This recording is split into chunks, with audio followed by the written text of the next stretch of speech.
Donc, pendant que les apôtres, ces deux disciples étaient en train de cheminer, ils étaient dans l'incrédulité, ils étaient dans le doute, dans la confusion. Et au moment donné, Jock Sabé voit qu'ils sont tristes. En cela, on va entrer dans la tristesse. Koudoumane 59, verset 4. Jock Sabé nous dit, quoi qu'il sût déjà, de quoi vous entretenez-vous en marchant pour que vous soyez tristes. Jock Sabé le savait déjà. Donc, c'est précisé ici.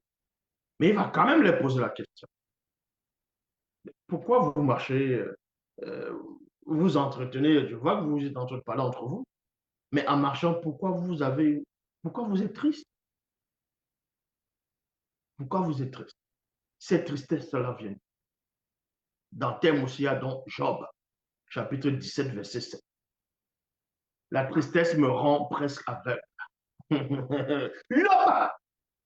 Donc, ils étaient aveuglés pour ne pas voir Dieu qui savait, pour ne pas le reconnaître.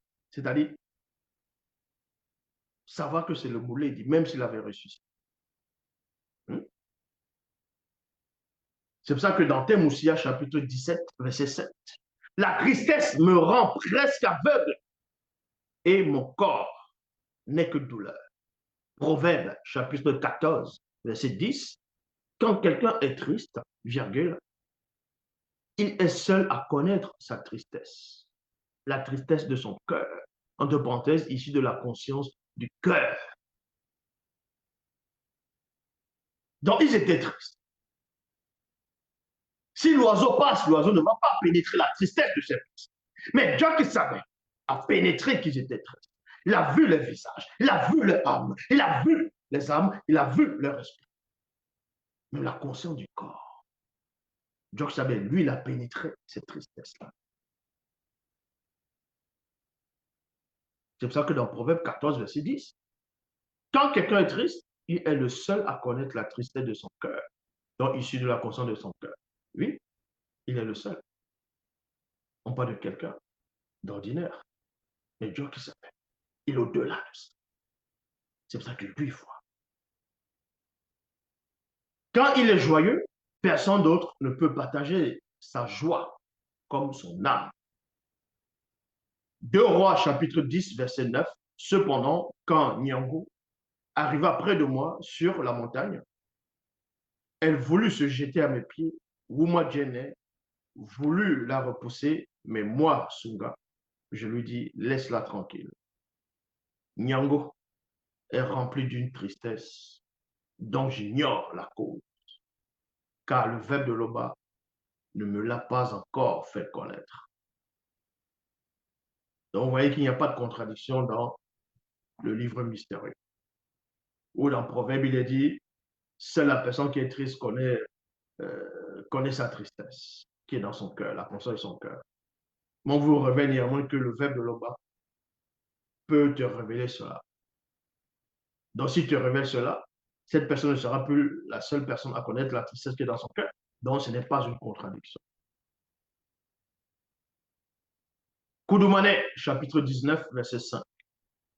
Mais moi, Djongwane, je m'y opposais au-dedans de moi et je fus profondément bouleversé et attristé. Entre parenthèses, sous le regard perçant de l'entité de tristesse. Et je dis à Djokisabé, comment est-ce possible que toi, l'un des deux, supérieur de tout et tous, de tous et tous, vienne recevoir de moi le rite sacré de l'intronisation. Donc, on apprend que derrière la tristesse, il y a l'entité de la tristesse. Les apôtres, les disciples ici étaient tristes parce que les Moulédis n'étaient plus là. Ils aimaient la compagnie de Joe qui savait. Ils étaient quand même tristes de savoir que voilà, il n'est plus là avec eux. Mais ils étaient néanmoins dans l'incrédulité. Donc, dans cette tristesse, il y a l'entité de la tristesse qui va les désavouer. En cela, on va aller dans la troisième phase, le questionnement. Koudoumane 59, versets 5 à 13. Donc, 59, 5 à 13. Alors moi, Senganepé, je répondis à Djokisabé, es-tu le seul dans le territoire qui ne sache pas ce qui est arrivé ces jours-ci?